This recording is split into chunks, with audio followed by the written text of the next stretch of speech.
నమస్తే మిత్రులారా, మనం ప్రస్తుతం జూబ్లీస్లో ఉన్నాం. జూబ్లీస్లో ఎలక్షన్స్ ఇంకా 2 రోజులు మాత్రమే ఉంది. ఈ 2 రోజుల్లో ఎలక్షన్స్ ఏ విధంగా జరుగుతున్నాయి, ఎవరు హెవీగా ఉన్నారు అని తెలుసుకునే ప్రయత్నం చేద్దాం. అలా నమస్తే. ఎక్కడ మేము కల్వకుర్తి నుంచి వచ్చినామండి. మా ఎమ్మెల్యే కసిరెడ్డి నారాయణ రెడ్డి గారి సూచన మేరకు ఈరోజు జూబ్లీహిల్స్ కాన్స్టిట్యూన్సీలో ప్రచారం చేయడానికి మా యొక్క మైనార్టీ యువ నాయకుల తరఫు నుంచి ఈరోజు యూసుఫ్గూడ డివిజన్లో మేము ఇక్కడ పనిచేయడానికి. అయితే జూబ్లీహిల్స్ నియోజకవర్గంలో ప్రజలు ఏమంటున్నారు చెప్పనా?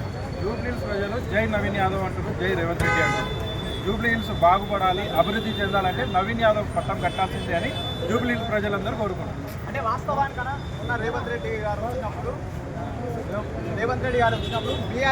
కాంగ్రెస్ పార్టీకి ఓటు వేస్తే పింఛన్ రావు, సన్న బియ్యం రావు అన్నట్టు మాట్లాడారు. దానిపైన మీ అభిప్రాయం ఏంటన్నా? అలాంటివి ఏం లేవు, కొన్ని కల్పితాలే. కానీ ఈ ఎలక్షన్లు అనేది వస్తుంటాయి పోతుంటాయి. కానీ మా ప్రభుత్వం నిన్న మొన్న ఏర్పడ్డ ప్రభుత్వం కాదు, కొత్త పార్టీ కాదు.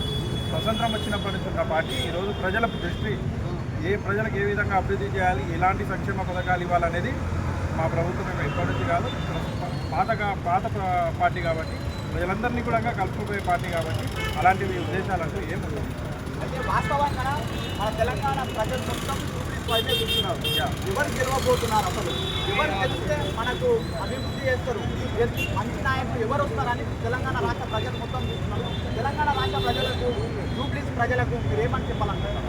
ఈరోజు ప్రభుత్వం ఉన్న పార్టీ కాంగ్రెస్ పార్టీ. యువ నాయకుడు నవీన్ యాదవ్ ప్రజల మధ్యలో ఉండి అనేక అవసరాలకు తోడ్పాటు చేసుకుంటూ అభివృద్ధికి సహకరిస్తున్నటువంటి నవీన్ యాదవ్ను యువ నాయకుడు కాబట్టి ఈ జూబ్లీహిల్స్ కాన్స్టిట్యూన్సీ ప్రజలందరూ కూడా నవీన్ యాదవ్ చూస్తున్నారు. ఎందుకంటే ఈ పార్టీ ఇక్కడ గట్టెక్కిస్తే ఇక్కడ అభివృద్ధి చెందుతుంది.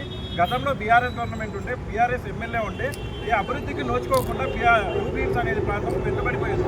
ఇక్కడ ఏ పరమైన చూసినా గతంలో ఇక్కడ మున్సిపల్ శాఖ మంత్రి కేటీఆర్ ఉన్నప్పుడు కూడా ఎలాంటి అభివృద్ధి పనులు కాలేదు. ఈరోజు నవీన్ యాదవ్ పట్టం కట్టిస్తే రేవంత్ రెడ్డి గారి హయాంలో ఈరోజు నవీన్ యాదవ్ అభివృద్ధి చేస్తాడనే సంకల్పం ప్రజల మధ్యలో ఉందని నేను తెలియజేస్తాను. చివరి ప్రశ్న ఏంటంటే, తెలంగాణ రాష్ట్ర ప్రజలు మొత్తం అనుకుంటున్నారు, జూబ్లీహిల్స్ ప్రజలు మొత్తం అనుకుంటున్నారు, ఇక్కడ మన చుట్టుపక్కల ఉన్న ఏరియా వాళ్ళు కూడా అనుకుంటున్నారు. నవీన్ యాదవ్ అనే వ్యక్తి రౌడీ షీటర్ అనే బాగా ప్రచారం అవుతుంది.